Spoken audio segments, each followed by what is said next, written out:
Hello and welcome to Illuminations with Tiina and Fi. I'm Tiina. I'm Fi. Hi, Tiina. Hello. Today we're continuing our series on frustration. Last time we looked at some causes of frustration, and I shared quite honestly about my own frustrations and how I behave. Today we're looking a little bit more into what's the consequences of the behavior that we display when we are frustrated, and also going more into living a life with less frustration or even free of frustration. Fi, the word is yours. Consequences of behaviors when frustrated. Last time you mentioned about years ago when you were driving that you could get frustrated and you know, then you might not have behaved the best way. But what were the consequences then? Well, I think the consequences for me have been definitely a relationship end, because I don't think I behaved well. I think frustration upon frustration and my behaviour expressing the frustration probably wasn't very good. It ended with me having blood pressure challenge.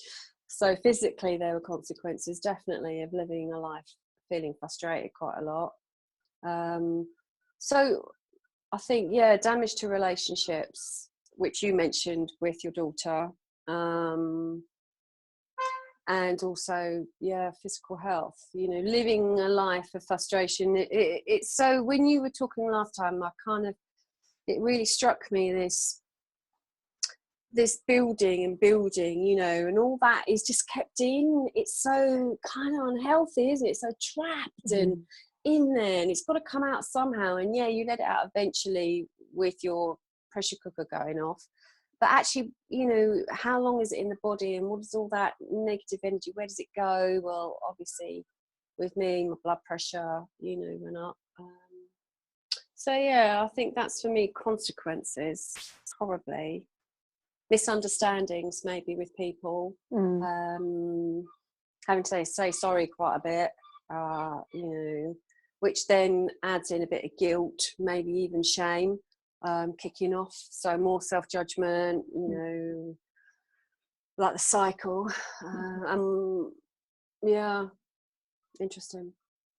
Yeah, I think it's important to point out, you know, what the consequences can be. Just like with stress, the consequences of long-term stress on our bodies and our health and our relationships, and the same with frustration. You know, blood pressure, you know, it's nothing to, you know, trivialize. It's serious stuff.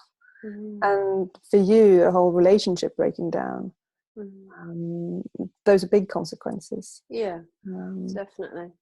I think for me, especially, you know, like the example that I gave last time, when I get frustrated with my daughter, it hurts in the moment, and I do my best to explain to her what happened, and that it is not anything that she did. You know, it's not her fault in any way. You know, I take responsibility for that which has happened, and we talk about it. And of course I say sorry and all that. It's just that I also know that in those moments that it can only take one of those occasions, or maybe 5, and then my daughter might create beliefs around herself that are damaging. And that's painful for me. It's like, okay, now, and of course I'm trying to kind of do damage control afterwards, you know, by talking about it and taking responsibility for my reaction and my behavior, and not saying, you made this, you made mommy like this, because it's not, you know, that's the choice that I took in that moment. But still, is that enough damage control, or is it, you know, so clearly, for me, it's like, let's not make it happen at all in that way. And when we do nuggets next time, I'm going to show everyone an exercise that they can do to just quickly kind of get that. You know, it's not about suppressing it and putting it down into your body, because then you have health problems, but having strategies to kind of get rid of it. You know, on your own. Yeah, and actually that's where my running definitely came in. You know, when I was running a lot, it definitely helped with managing the frustration.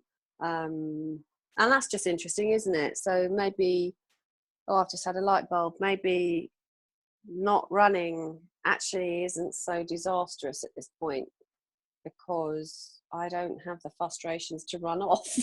I hadn't thought about that. That's interesting. Okay.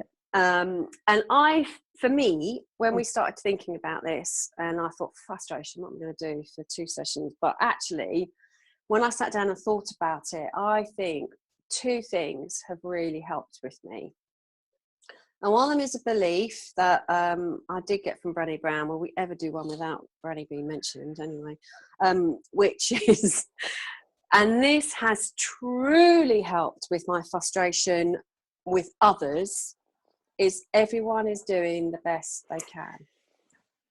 And I have so brought that into my whole belief kind of, collection, that it so quickly triggers out of frustration into everybody's doing the best they can, especially when I share space with someone. Would my partner genuinely do something to really upset me by not poofing a cushion in the right way or putting the bird upside down? No. So why choose to get frustrated over that? So it's everybody. And it came kind of a bit from Gretchen Rubin, the Happiness Project, as well, when she did her relationship month, and that taught me a lot as well. But that belief is genuinely in the shops, in the street, in the car. If I believe in that moment that everybody is doing the best they can with the resources they have at that time, it's been a game changer. And I hadn't realised how much it's become part of me now, and how I function, because hopefully if I believe that, I also apply it to myself, which I'm kind of exploring more and more. So do I believe I'm doing the best I can? Yes. And also, the be perfect drive, letting go of that more and more, or being aware of it. Those 2 together have been big game changers for me. Yeah, absolutely. I haven't yet been able to fully embrace that everybody's doing the best they can, unfortunately. It's a journey, isn't it? That's a new belief. So it is. We were talking about this, how exciting it is, because I'm this is I don't want to gloat. Oh, look at that belief. Anyway, is to share that this is a journey and we can make changes. Neuroplasticity allows us to change. Yep. And I have worked on being calm and that belief. And actually, if it wasn't working, then why on earth would I be doing the work I do with my clients? So it's good to celebrate and show people that these things can happen. I don't remember the last time I had a drama.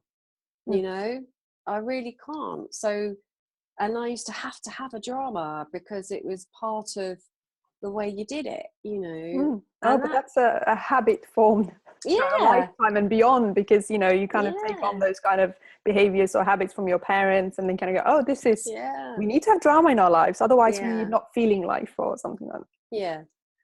And I think that's certainly helped as well. So I think those 2 together have really helped. And when you asked about the consequences, that was really hard hitting to think, oh my goodness, really. Oof, and I can't imagine, what, as a parent, I've, mine was a relationship with an adult, so it's still not good, as in that's a judgment. So it's still probably not healthy to have been like that, and the impact it may have had on the other person, who could choose or not to choose to take on, I know. But with your child, really, that must be hard. That must be, self-judgment going on there, I imagine. Oh, yeah, absolutely.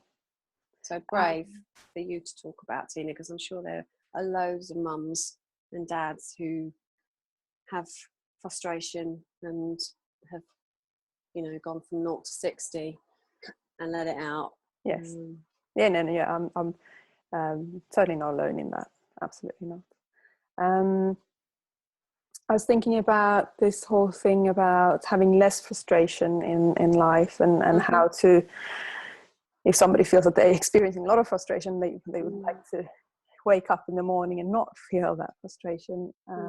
I think one key is to start looking at, bring it back to yourself, not as in judgment or criticism or hatred to yourself, or, I'm, bad me for being frustrated. More like, okay, so how do I act in these situations that are making me frustrated?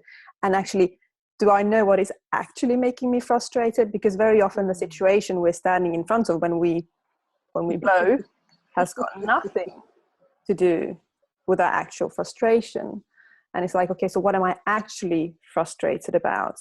And how am I acting or behaving or thinking about that situation?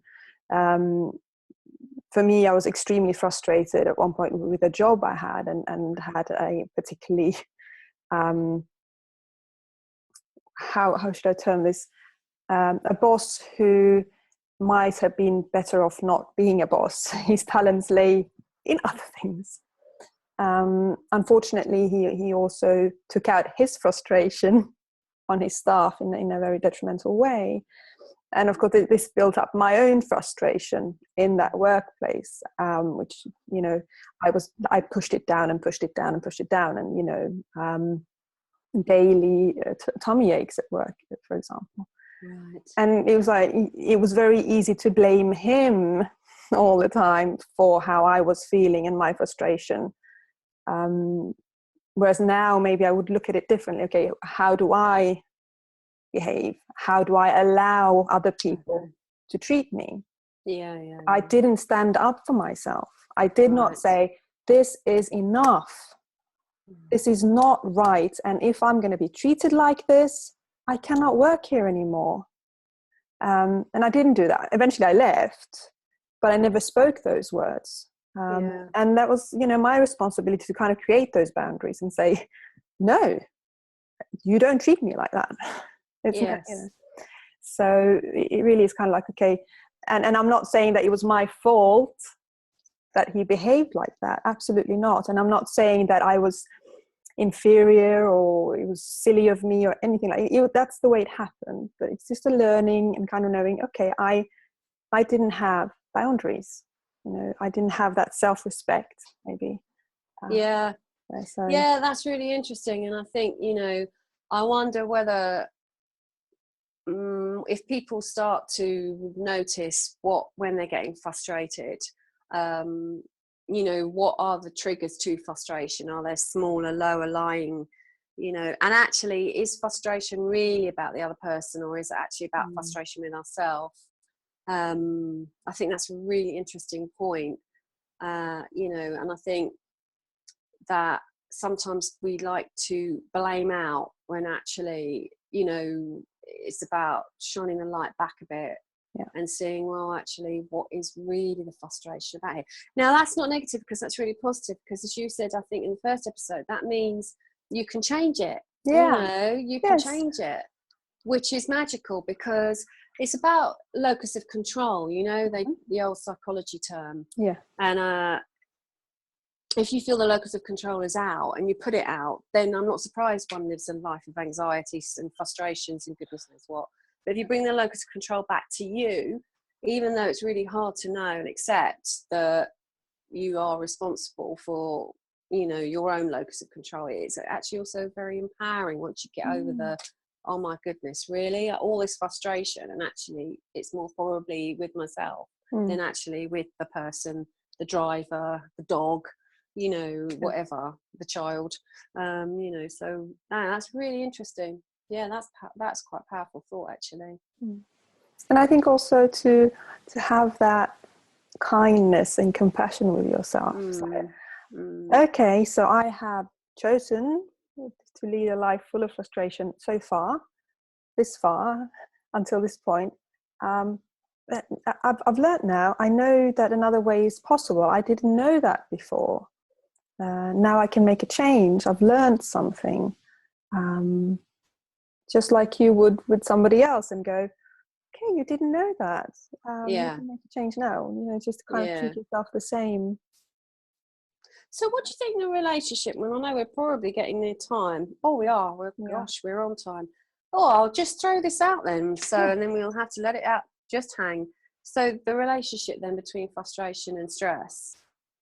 It's just interesting, you know, because was it you you said that there's hardly any writing about frustration, but we know there's loads about stress. So I just wonder whether maybe a few people might like to comment back on that. So what might be then the relationship between frustration and stress? So for this episode, what I think might be helpful, Tiina, for people to consider, if you agree, is, okay, so if you are noticing, you know, what frustrates you, we said last time. So maybe this week it's about, okay, so looking at how you might make changes in you to actually limit or reduce down the impact of those frustrations. Yeah, I think that's a good one. And then in our last episode for this series, of course, we'll share some nuggets, and yes, if you kind of need help on the way, then there will be nuggets there. And I think Fi has mentioned a few things. I have mentioned a few things that I do, and so there's things to get started with in case there's doubt over how do I kind of get started. Yeah. Thank you, Tiina. Thank you. And as usual, if you like this, share it with others, comment, subscribe. It'd be lovely to have you on board. Until next time, Fi. Bye, Tiina. See ya. Bye.